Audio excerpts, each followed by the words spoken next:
네, 시청자분들 반갑습니다. 오늘도 수익률을 극대화보는 시간이죠. 공략주 시간 시작해 보도록 하겠습니다. 자, 첫 번째 전일 핫하게 움직였던 종목 4가지 종목 좀 보시도록 하겠습니다.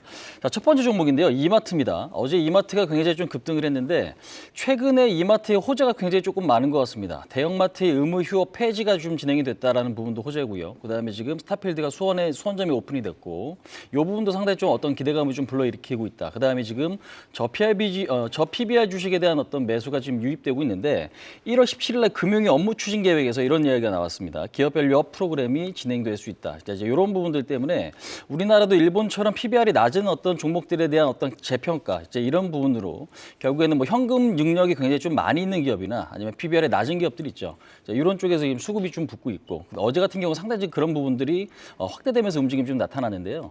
이마트 같은 경우도 이제 그런 수혜 주도로서 좀 부각이 되고 있다라고 보시면 될 것 같습니다. 그래서 PBR이 0.2배 수준이고, 그래서 좀 전에 말씀드린 대로 의무 휴업 폐지라든지 이런 것들이 호재로 좀 작용된 모습, 추가적인 어떤 상승에 대한 기대감이 높다, 이렇게 좀 말씀드릴 수 있을 것 같습니다. 자, 두 번째 종목 SK 한번 좀 보시도록 하겠습니다. SK도 역시 좀 지주사인데요. 지금 지주사 중에서도 현금 여력이 좀 있거나 자사주 비중이 조금 높은 기업들이 좀 부각이 되는 그런 모습인데, SK 같은 경우도 지금 그런 부분에 있어서는 기대감 요인이 있어요. PBR 한 0.5배 정도 수준이고요. 그다음에 지금 무엇보다도 좀 주목할 수 있는 부분도 또 뭐냐면 SK 오션 플랜트, 그러니까 에코플랜트, 그죠? SK 에코플랜트에 대한 어떤 IPO, 그러니까 상장에 대한 기대감도 역시 있기 때문에 그 부분도 좀 같이 보시면 될 것 같다. 이렇게 좀 설명을 드릴 수 있을 것 같습니다. 자, 세 번째 종목입니다. 삼성물산 한번 좀 보시도록 하겠습니다. 2023년, 그러니까 작년에 역대 최대 실적이 달성될 거다라는 전망이 있습니다. 한 2조 9천억 정도 컨설이 좀 나와 있는 부분인 것 같은데, 이러한 부분들이 결국에는 어떤 주주 환원책을 쓸 수 있는 여력이 되는 거 아니냐, 이제 이런 어떤 기대감도 좀 있는 것 같고, 그다음에 이제 지수사에 대한 어떤 반등과 그다음에 내년, 그러니까 올해죠, 올해 실적에 대한 어떤 전망치가 3조 1천억 정도 조금 컨센이 좀 잡혀 있는 것 같습니다. 그래서 여전히 실적에 대한 어떤 기대감들이라든지 이제 그런 부분들, 지수사 어떤 긍정적인 부분들, 긍정적으로 좀 작용이 되면서 시장에서 좀 환호하는 부분. 다만 이제 최근에 PF 부실에 따른 어떤 건설사들의 심리가 좀 좋지 않은 가운데 좀 반등이 나왔는데 연속성이 있을지는 조금 더 우리가 좀 체크를 해보셔야 될 부분이다, 말씀드릴 수 있을 것 같습니다. 자, 네 번째 종목입니다. IMT 한번 좀 보셔야 될 것 같은데요. 반도체도 어저께 상당히 좀 대체적으로 좀 약했습니다. 근데 이제 IMT 같은 경우는 우리가 이제 EUV 포토마스크 지금 베이킹 장비라든지 아니면 지금 CO2 세정 장비인데, 세정 장비 같은 경우가 주목을 하셔야 될 부분들이 뭐냐면 최근에는 이제 수율과 연결이 되죠. 그러니까 특히나 미세화 공정이 진행이 되고 수율이 개선시키기 위해서는 세정 공정이 중요합니다. 근데 이제 동사가 개발된 CO2 레이저 세정 장비 같은 경우는 그동안 레퍼런스가 없던 부분이거든요. 그러니까 앞으로 새로 쓰일 수 있는 그런 분야이기 때문에 기대감 요인이 상당히 좀 큰 것 같습니다. 그래서 어제 올라가다가 조금 밀리긴 했지만 그래도 상승은 마감이 됐고 오늘도 추가적인 상승에 대한 기대감 역시 높다, 그렇게 말씀드릴 수 있을 것 같습니다. 자, 두 번째 내용 개장주 체크 포인트 한번 좀 보시도록 하겠습니다.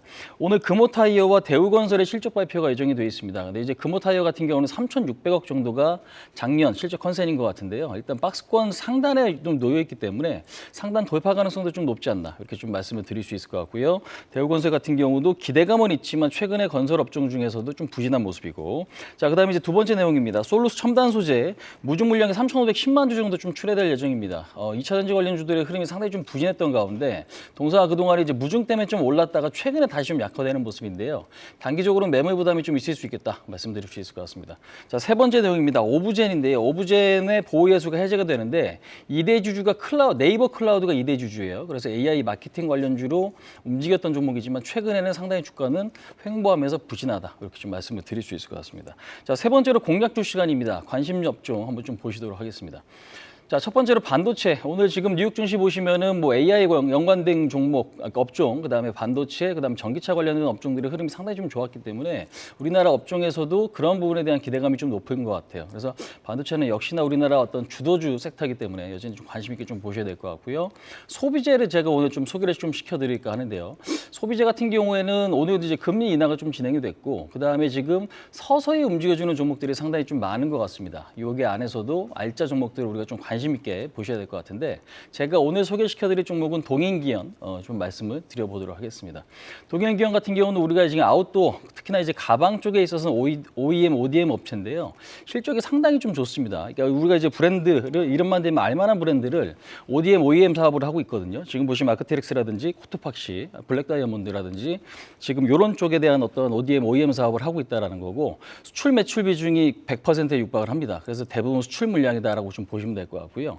2020년에 비해서 2022년도 영업이익 매출액 증가율은 한 100% 정도 좀 진행이 좀 됐기 때문에 현재 굉장히 조금 하이브랜드를 바탕으로 고성장을 하고 있기 때문에 최근에 주가 상승 탄력도 좀 강해지고 있는 것도 좀 좋은 부분인 것 같습니다. 그래서 일단 단기 목표치는 34,000원, 그다음에 손절 라인은 24,500원 좀 자꾸 대응을 하신다면 어떤 시장의 어떤 주도주 성격의 종목은 아니지만 탄력도는 못지않은 종목이기 때문에 관심이 좀 필요하다. 그렇게 좀 말씀드려보도록 하겠습니다. 자, 설명은 이 정도까지 좀 마치도록 하고요. 오늘 성투하시기 바라겠습니다. 지금까지 홍의진이었습니다.